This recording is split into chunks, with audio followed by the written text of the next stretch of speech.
नमस्कार दोस्तों, स्वागत है आपका आपके अपने YouTube channel Lilium and company पर। अगर आप लीलियम क्रॉप ग्रो कर रहे हो या करने का प्लान बना रहे हो, तो आज का ये वीडियो आपके लिए बहुत ही इम्पोर्टेंट होने वाला है। इस वीडियो में मैं आपको लीलियम क्रॉप की कंप्लीट फर्टिगेशन शेड्यूल के बारे में बताऊंगा। कौन सा फर्टिलाइजर किस स्टेज पर देना है, ड्रिप से देना है या स्प्रे से देना है, और साथ ही फंजीसाइड, कैल्शियम, बोरॉन, मैग्नीशियम जैसे न्यूट्रिएंट्स का सही यूज किस तरह से करना है, ये आज इस वीडियो में मैं आपको बताने वाला हूँ। ये वीडियो स्पेशली लीलियम क्रॉप के लिए ही है, इसलिए आप इसको लीलियम क्रॉप पे ही अप्लाई करें।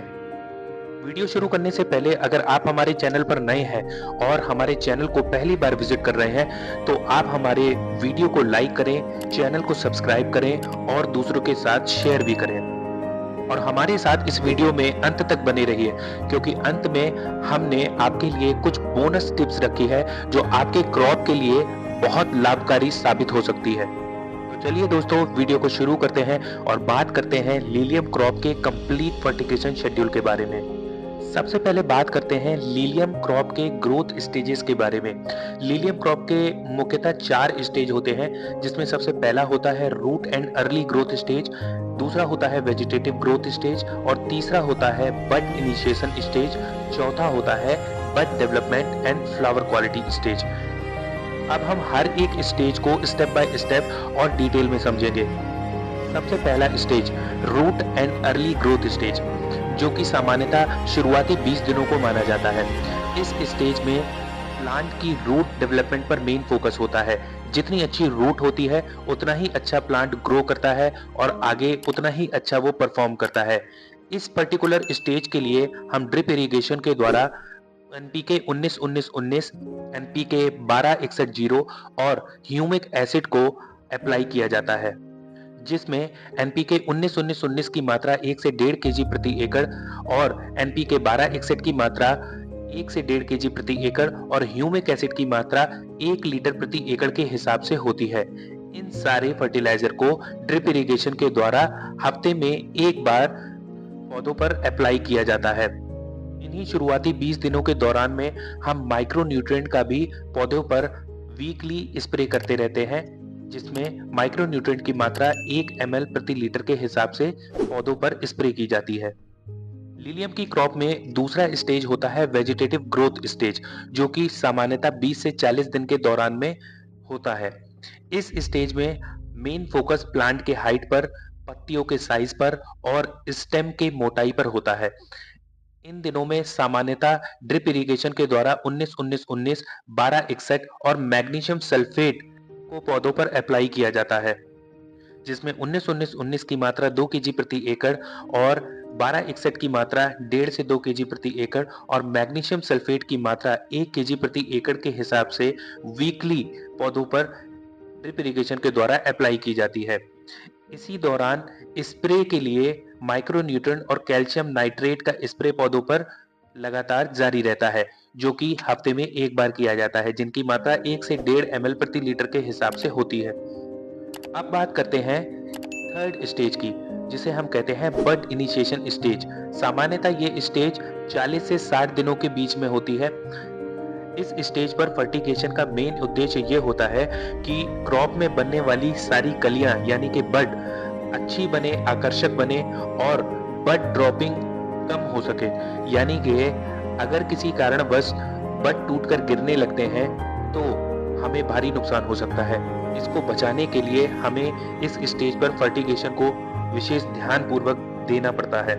इस स्टेज पर फर्टिगेशन के लिए हम सामान्यतः एनपीके 13-0-45, 00-50 और कैल्शियम नाइट्रेट को ड्रिप इरिगेशन के द्वारा पौधों पर अप्लाई करते हैं, जिसमें 13-0-45 की मात्रा 2.5 केजी प्रति एकड़ और 00-50 की मात्रा 2 केजी प्रति एकड़ और कैल्शियम नाइट्रेट की मात्रा 3 केजी प्रति एकड़ के हिसाब से अप्लाई की जाती है।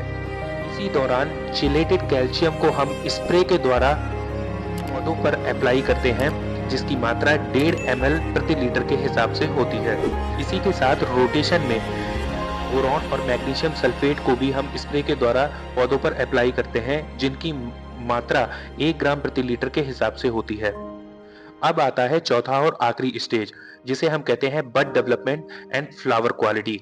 इस स्टेज पर हमें इस बात को सुनिश्चित करना होता है कि जो बड क्रॉप में बन रहा है वो स्ट्रांग हो, फ्लावर साइज और क्वालिटी पर मेन फोकस हो और फ्लावर की वेस्ट लाइफ इंक्रीज हो सके, जिसके लिए ड्रिप इरिगेशन के द्वारा हम एनपीके 0050 को और कैल्शियम नाइट्रेट को पौधों पर अप्लाई करते हैं, जिसमें 0050 की मात्रा 2.5 केजी प्रति एकड़ के हिसाब से होती है और कैल्शियम नाइट्रेट की मात्रा 3 से 4 केजी प्रति एकड़ के हिसाब से होती है।